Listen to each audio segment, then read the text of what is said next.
में 84 गांव के लगभग 600 घर गायब हो जाते हैं। आखिर वो कहाँ गए, क्यों गए, इसी के बारे में आज हम बात करेंगे। क्या वो जगह सच में हॉन्टेड है, क्या कहना है लोगों का। आज मैं आपको ये पूरी कहानी बताऊंगा कुलधरा की। तो बात कुछ ऐसी है कि आज से करीब करीब 200 साल पहले कुलधरा गांव काफी समृद्ध, राजस्थान का ये गांव है, काफी समृद्ध था, खुशहाल था। वहां के लोग खुशी से रह रहे थे, जो कि आज वो बिल्कुल बंजर पड़ी हुई है, खंडहर पड़ी हुई है, जहाँ पे आज कोई नहीं रहता है। आज वो एक टूरिस्ट प्लेस है जहाँ पे सिर्फ लोग जा करके घूम सकते हैं, वो भी सिर्फ दिन में।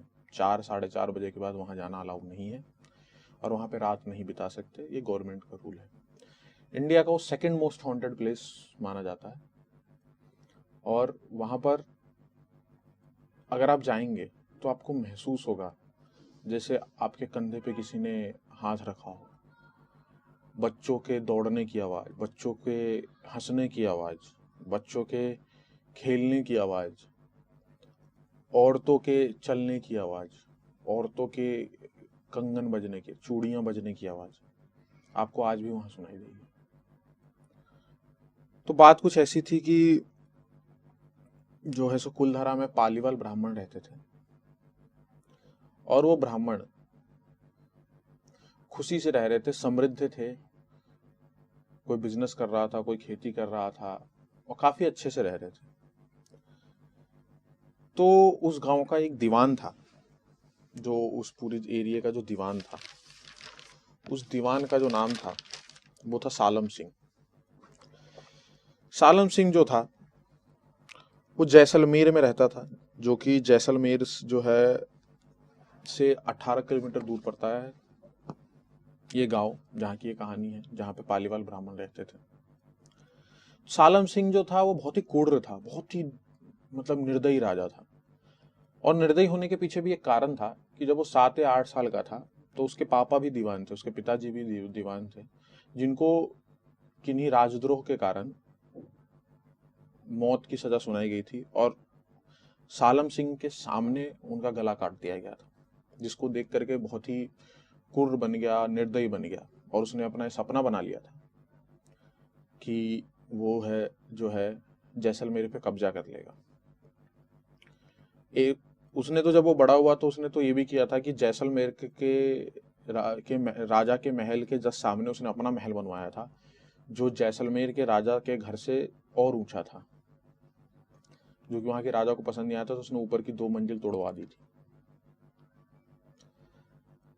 तो सालम सिंह बहुत ही क्रूर था, बहुत ही निर्दयी था, साथ में वो औरतों के बीच में बहुत प्रचलित था।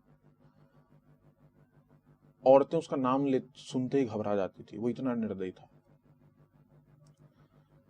तो एक बार क्या हुआ कि सालम सिंह जो है वो ऐसी भ्रमण करने के लिए पालीवाल ब्राह्मणों के यहाँ गया, वहां पे घूम रहा था। तो कुलधरा में एक मंदिर था, उस मंदिर के जो पुजारी थे उनकी एक बेटी थी जो बहुत ही सुंदर थी। उसकी सुंदरता पे मोहित हो गया सालम सिंह, और उसने बोल दिया कि उसकी बेटी जो है वो उसके महल में चाहिए।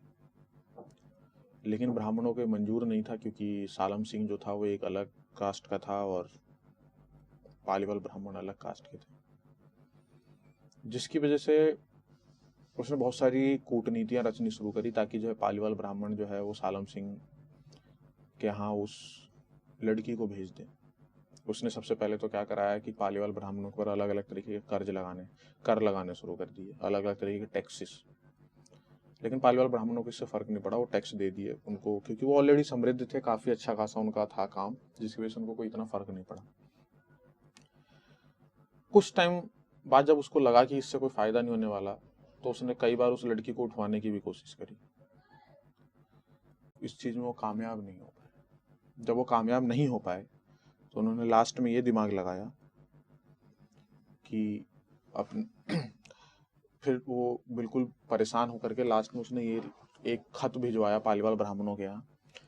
उस खत में उसने लिखवाया कि अगली अमावस्या की रात तक वो लड़की उसके महल में चाहिए। अगर वो नहीं भेजते हैं उसको महल में तो फिर वो कुलधरा में आक्रमण कर देंगे।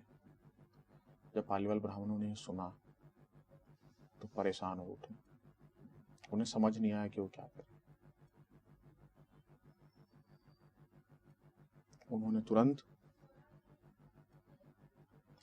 पालीवाल ब्राह्मणों ने मिलकर के एक मीटिंग बिठाई कि हमें क्या करना चाहिए। सबने मिलकर के जब एक मीटिंग बिठाई तो उस मीटिंग में का फैसला, अलग अलग लोगों के अलग अलग मत थे। कुछ लोगों ने कहा कि हमें इस लड़की को और इसके पूरे परिवार को कहीं दूर किसी और राज्य में छोड़ाना चाहिए जहाँ पे वो लोग रह सकें। कुछ लोगों का मत ये था कि हमें ये गांव छोड़ देना चाहिए।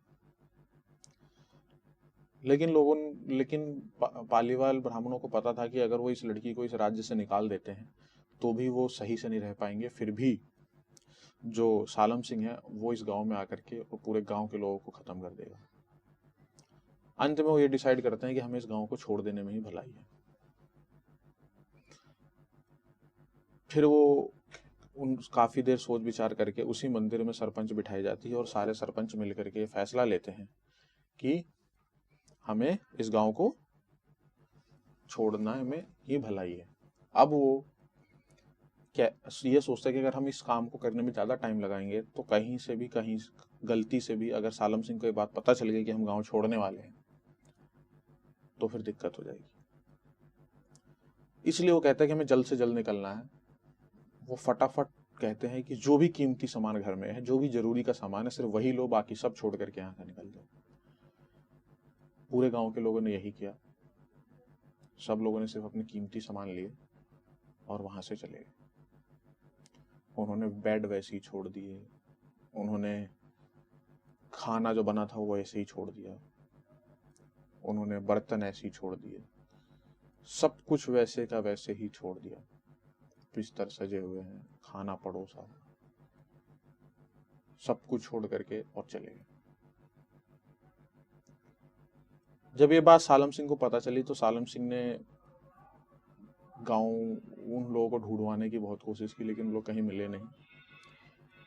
और जो है सो कुलधरा जो था वो काफी फेमस था और काफी समृद्ध था, तो वो बहुत बार उसने वहां पे अपने सैनिकों को सोचा कि यहाँ पे सैनिकों का एक बसेरा बना देते, सैनिक रहेंगे, लेकिन वहां पे कभी भी सैनिक रह नहीं पाए।